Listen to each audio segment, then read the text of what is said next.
Ngoja. Ushajiuliza unafaa kukausha simu yako aje ikianguka kwa maji?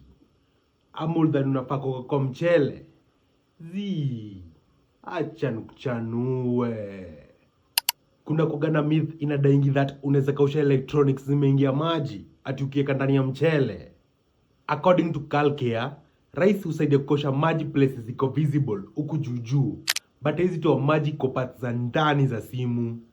Actually, dust na starch kutoka kwa mchele itaingia kwa pots na itaharibu simu yako kabisa. Ukidai kukausha simu, kitu ingine unafaa kuavoid kutumia ni blow dryer na microwave. Ukijaribu kutoa maji na hizo methods, hiyo joto itaharibu parts sensitive ndani ya phone. The right thing unafaa kufanya ni try kukausha maji kwanza na towel ama cloth.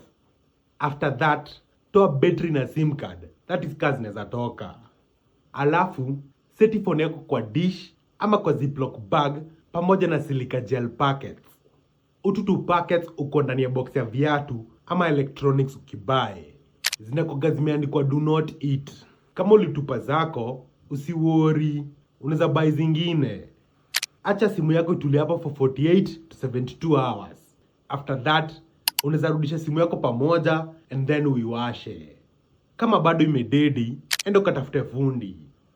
Nipe like na uniambie kwa comments method gani ingine unajua ya kukausha simu imeanguka kwa maji.